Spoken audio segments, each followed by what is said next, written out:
So Goku is ready to fight for the 3-star Dragon Ball, and you can already tell that the Tamagami is a serious threat, because it just so happens that he spawns at the dead center of an open arena, which clearly indicates that a boss fight will take place. Anywho, Goku goes to challenge the Tamagami, but he shamelessly tries to rupture everyone's eardrums to get the advantage before the battle could even commence. Goku has to tell him to lower his voice, and the two fighters proceed to stance up with their weapons, implying that they're now raring to go. So it starts off with the Tamagami going, repeating it numerous times, but Goku flawlessly avoids them. The Saiyan uses the smashed up debris in the air to platform off of, but only hits the Tamagami's block. And hold on, how has he just done that? I refuse to believe that a guy built like Baymax also has the agility of a panther. The Tamagami runs after Goku, evading the power pole, and lobs Mjolnir right at him, to which Goku uses to hitch a ride. The Tamagami tries to do an Olympic hammer throw, so Goku leaps up to hit 2 slashes before running up his arm. However, the Saiyan is forced to parry the hilt, resulting in the Tamagami spinning him around so much as if Goku was betrayed and trapped in a merry-go-round. Number 3 is prepared to hit the cleanest home run of his life, but Goku slides underneath his legs to target the Tamagami's joints with pinpoint accuracy. The Saiyan attempts to hit a headshot by using an overhead, but number 3 anticipates once again with his hilt and nearly turns Goku into a platter of mashed potatoes. Goku steps back to soak it all in before the two of them charge at each other to clash with their weapons. In the midst of this battle, an entire audience has gathered to watch this fight, and Pansy is delighted to see that Goku is holding his own. Not gonna lie, the inhabitants of the Demon Realm are extremely fortunate, because they get to watch this spectacular fight between Goku and the Tamagami in real time, for free might I add, whilst we have to pay to watch a fight between Jake Paul and an out of prime Mike Tyson.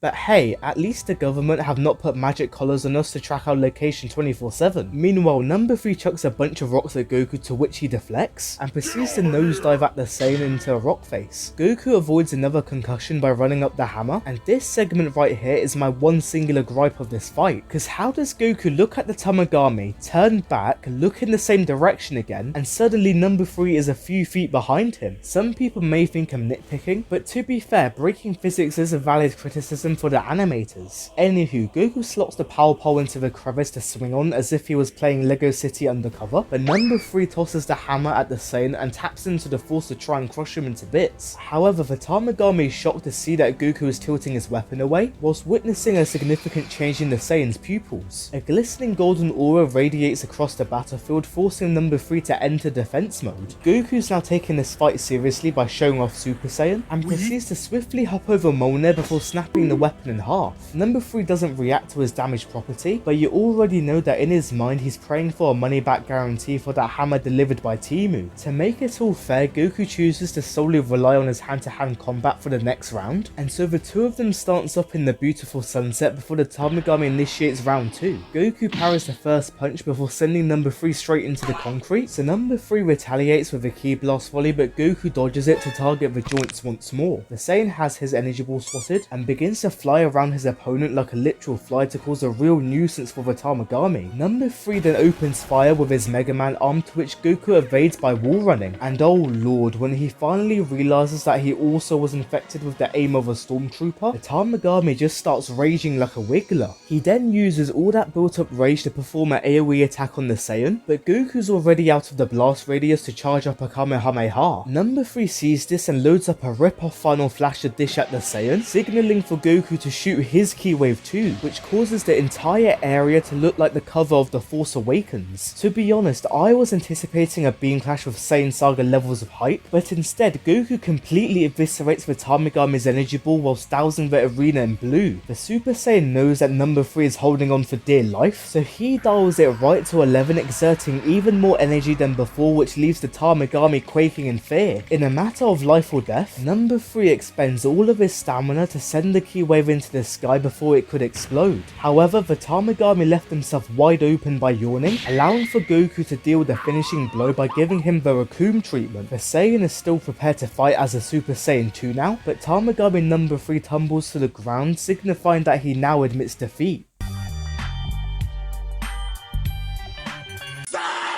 Goku is actually only halfway there from getting the 3-star Dragon Ball, because now the last step is to win the Mario Party minigame against the Tamagami. So he starts by spawning 5 cups on the table, grabs the Dragon Ball from his core and places it into one of the cups to begin the shuffling. Goku attentively stares at the cups, and I kid you not, when I first watched this episode, you could see me literally darting my eyes left and right across the screen to keep track of where the Dragon Ball was. Anywho, just as Goku had a decent hunch of where it was, number 3 randomly pulls out this move, and I think Flight could summarize this to a T. That's not fair! That's not fair! The Tamagami finishes shuffling and questions Goku to see if he knows which cup contains the wish-granting orb. I'll be blunt, I had zero faith in Goku, even though I know that he's supposed to be naive and not stupid, and that's just cause the super anime did his character so dirty. Hence I just assumed that the writers would follow the exact same blueprint in Daima. However, I was so glad to be proven wrong, cause Goku says that it's not in any of the cups, pointing out that it's actually on top of that demon's head. The Saiyan explains that he saw number 3 empty out the cup mid-shuffle, so the Tamagami force pulls the orb to hand it to Goku, signifying that he has now conquered the 3rd demon world. Goku and the gang celebrate their success with the rest of the town, and Tamagami number 3 practices the Kamehameha before bidding the gang a farewell. So Vegeta challenges Tamagami 2 for the 2-star Dragon Ball, but number 2 assumed it was a roast battle and flat out tells the prince to go back to being breastfed. This was now personal for Vegeta, so he initiates with a ki blast, to which the pair of them take it to the sky where the prince avoids being sliced like bread. Vegeta fires another energy ball doing completely zilch, but does this to catch number 2 off guard, however he's already 2 steps ahead. We could not call this a Vegeta fight without him spamming his signature technique, so the Tamagami literally responds by flexing his height on the prince. That was just unnecessary, and besides, what is there to flex? Cause even if the wish wasn't made, Vegeta would still be leagues shorter than the Tamagami. Anywho, Vegeta proceeds to dish out the most scrumptious combo, ending with Another one. Afterwards, number 2 dashes right through the smoke, slashing the prince with his trident, but he's got those swipes locked down as if he was using a stylus from the Nintendo DS. If you remember that console, shout out to you. Oh my god, blood is finally back in modern animated Dragon Ball. We all know that this is a much better way to show battle damage than using dash lines and skin and clothing like in Super. But to be fair, what else could they do if they had to air the show on a children's time slot? Meanwhile, number 2 slashes in a star shape to send Vegeta into the ocean, but the prince realised he was not alone and suddenly a Kraken comes out of nowhere trying to eat this man for lunch. Did the Kraken really not see the size of Vegeta? Because the Saiyan practically has the nutritional value as a lunchly at this point in time. Anyway, Vegeta charges up his ki to make a break for it out of harm's way, but number 2 smacks him right in the cheek, causing him to fall off balance, and it was a depressing day for us Vegeta fans because the Kraken ends up munching on our glorious prince. Whoever thought of the sick idea to conclude the episode like this is so diabolical, and what makes it even worse is that Goku gets a fair one-on-one, whereas Vegeta gets flat out jumped like it's JJK. Thankfully, Vegeta did not get digested and now takes this seriously by transforming into Super Saiyan to evade the Kraken's clutches. Tamagami 2 is then inspired by Vegeta's moves, which distracts the prince enough for the Kraken to swallow him whole once again. However, Vegeta generates a bunch of electricity like Electro, forcing the Kraken to vomit him out. He then sets his sights for number 2 like a Neanderthal, and uses his immense speed to avoid the same fate as Gojo, before denting the Tamagami's cranium and also kneeing him right in the cheek. Number 2 proceeds to miss every single jab from his trident, and that's when he realizes that both him and Vegeta are evenly matched. Never saw this knowing that he cannot let this slide, so he proceeds to cast spells on his creation like Doctor Strange, and this causes Tamagami 2 to receive his very own power-up, which has him glowing like a neon billboard. It was at this point I knew that the writers were doing everything in their power to make sure that Vegeta does not get this win. Anywho, number 2 full-on stuns Vegeta to give him a good old bath, but also tries his very hardest, ensuring that the prince doesn't dare to escape. Vegeta throws a ki blast for the billionth time, but the Tamagami really said talk to the hand, but then number 2 does such a devious combo by ignoring Vegeta's punch, filling his lungs to the brim with water, and ends it off by having Vegeta glow like an anglerfish, hitting him with the... Vegeta lays in a seabed, now remembering that Bulma is watching this fight, so he ferociously powers up, ripping a page right out of Broly's book by creating a typhoon within the ocean, and all I'm gonna say is that we finally won, cause... You can spar with me at full strength. Use your Super Saiyan 3 like Goku did.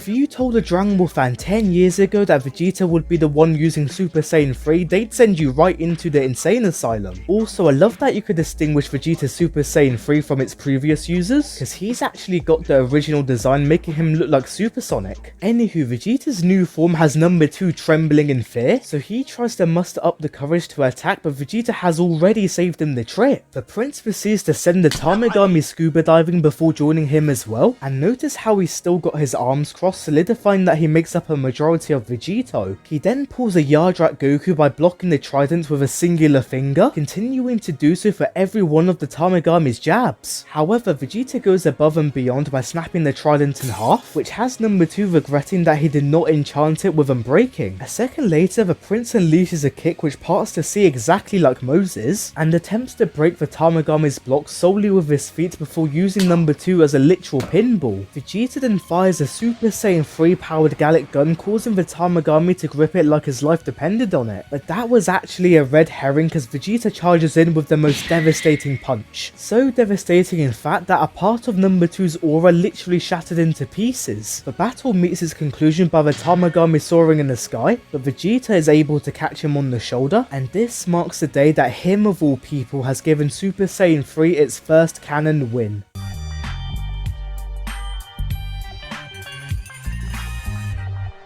Vegeta now has to beat Tamagami 2's minigame to obtain the 2-star Dragon Ball. So number 2 spawns a sheet of paper to give Vegeta your typical maths problem in school. You know, like the ones that begin by saying, Billy has 15 sweets, how many could he possibly have left after sharing with all his friends? That kind of thing. However, the Tamagami makes it near impossible to answer by blitzing through each piece of paper like it's a 100-slide PowerPoint presentation. And all I had to do was to so as much glance at Piccolo's reaction to know that Vegeta was completely finished. Anywho, number 2 rounds off the question by asking how many sweets does Chihiro the snake eat, before giving the prince a 5-second countdown to answer. But in the nick of time, Vegeta answers by saying that Chihiro eats 0, and his whole reasoning was based off common sense because snakes don't eat sweets to begin with. So the Tamagami confirms that Vegeta's deductive reasoning is on par with L's, and hands over the 2-star Dragon Ball to the prince, signifying that they have now 100%ed the second demon world.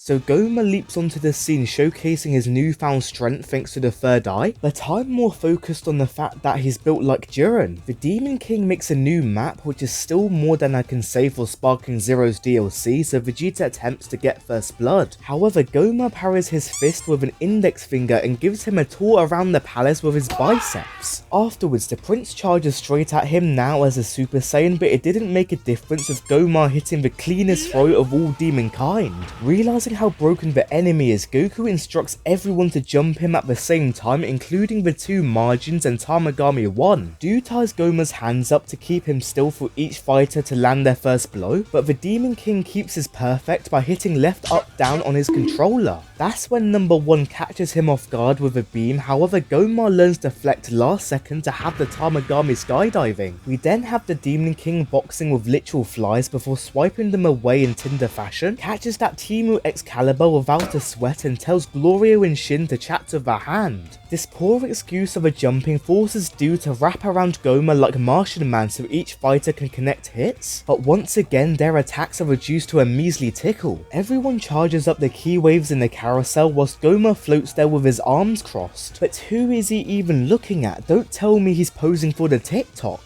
Anywho, all attacks have reached 100%, with Goma proceeding to laugh like the Clash Royale king prior to a helping dose of barrages. Goku then realizes he's dropped the healing bugs, allowing for the Demon King to employ the Force so the Saiyan can perform the mannequin challenge. As a result, Goku has no choice but to extend his hair to extreme proportions to finally unveil Super Saiyan 3. For no particular reason, the Saiyan moves in slow motion to target Goma's liver, before timing his vanish to perfection and roundhouse kicking the Demon King right in the noggin. Meanwhile, Du was so inspired by Goku's trim that he gave himself Super Saiyan 3 as well, so that the two of them can get to jumping once once more where the Margin uses Goma to destroy pillars for his Fortnite daily quest. But in that same moment, all of Doo's energy depletes to zero due to the cookie status effects wearing off. Goma then gives Doo the Team Rocket treatment before stealing Homelander's laser beam to fry Goku like a chicken wing. The Demon King continues to reign supreme by stomping on Goku's chest, but also uses him as a ping pong ball which tuckers the Saiyan out. This next part is just criminal from Goma, cause no word of a lie, this man gives Goku the tier list special whilst having the audacity to make this face. Oh lord, at this rate we have to lock him up in Alcatraz this very instant. Anywho, Goma charges up the model of the atom to end the Saiyan's existence, but before the wrath of physics could be unleashed, Never walks up to Goku donating a portion of his magic. This causes Goku to enter literal anime opening, but also allows us to witness the Saiyan's own DNA and for peak to commence cause...